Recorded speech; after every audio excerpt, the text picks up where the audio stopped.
Welcome back. Time for a little talk of the table and meet Cooper Barton. He's a 5-year-old kindergartner who lives in Oklahoma City, and believe it or not, his attire has run afoul of the dress code set up by the local anti-gang task force. Why? Because he wore a University of Michigan t-shirt to school. The dress code for Oklahoma City public schools states that only Oklahoma college apparel is allowed. Clothes from all other schools are not allowed because gangs had used team logos as gang identifiers. So the principal asked little Cooper to turn his t-shirt inside out.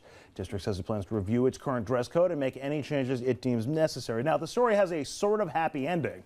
When the Michigan athletic director heard the story, he decided to invite Cooper and his family to a Michigan game. He's going to be introduced to the crowd. The athletic director even had a special Michigan football shirt made just for Cooper. The shirt, when turned inside out, still displays Michigan's logo on the chest, which, while it's good for the kid, makes me think it's just going to get him suspended again. But back to the original story. What? Suspended for wearing a team jersey to school? Haven't the Okies gone a little smoky on this a little bit? I mean, who's firing up the bong at the university over here? Come on, let's get real. Saying that there's a rule that you must support a school. I grew up in the Bronx, and most people wore Yankee shirts, and they wore Yankee shirts. No one ever got in trouble for wearing a Mets shirt, or I was not a Giants fan, I was a Jets fan. This is the kind of silliness that undermines we're in the Bronx. We're in the Bronx. Which you grew up in the Bronx. Mars Park Avenue, White Plains Road, okay. Our Lady of Solace. Wow. Played at Matthews Park. Great. Yeah. We have things. Anything else you need on this? Let me interrupt this Hallmark moment here, because we have had gangs that have. I feel like he didn't think I was from the Bronx. We have had gangs that have co-opted different colors, and so you've seen team logos or team uniforms of that color representing areas of the gang. Do you think that it goes too far? I mean, they do seem to have a positive reason for doing this. I think in the height of everything that's happening with, unfortunately, all these unfortunate shootings and a lot of gang issues that are happening here. But, I think everybody's hypersensitive. If you have children, you obviously are. There's no question. We've become a very too politically correct of a country.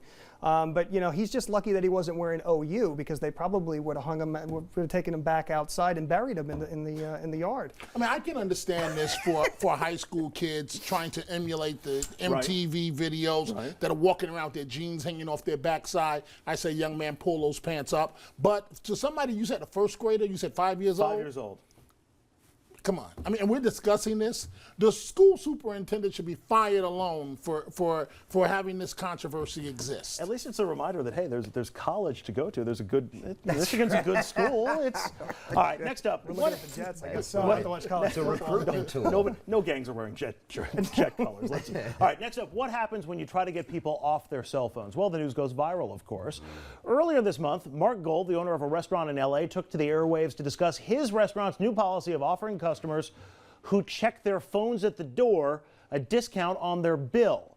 A few weeks later, and the story seems to have hit a nerve, Gold reportedly has been fielding phone calls and media requests from around the world as far away as India and Afghanistan. Really, Afghanistan? All that because he wanted to get people off their phones and focused on their meals. I've also heard of some restaurants that are trying to collect phones at the door or ban them, or at least put in phone sections and non-phone sections.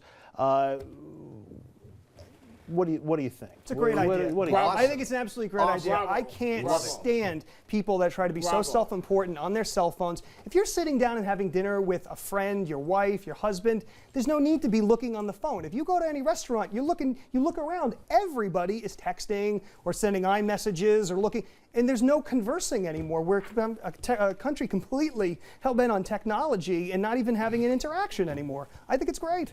The best ride you can take on an American railroad is the Acela train with the cell phone free car. The quiet car. It is an unbelievable American experience to have no one babbling within earshot. We all agree. One of the best ideas I've ever heard. I don't want to be spending my money to have dinner, and I've got to listen to Jenny talking to her boyfriend. Hold on, Dominic. I have a call coming in right now. Hold on. Or Dominic, hold on. Just 1 second. Yeah.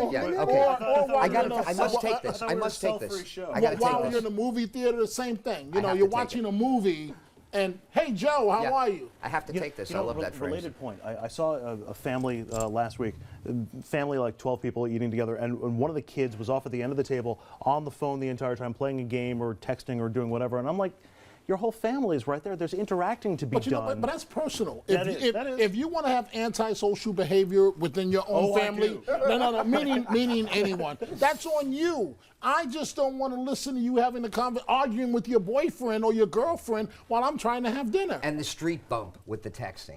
Oh, yeah. Don't be texting while you're walking Right. and give me the street bump. Right. Street Wait, bump what's is the street uncool. bump? I'm a little- You're texting, you're not watching, you walk right into someone, you don't even bother saying And then you're you're going to sorry. sue me for $10 million.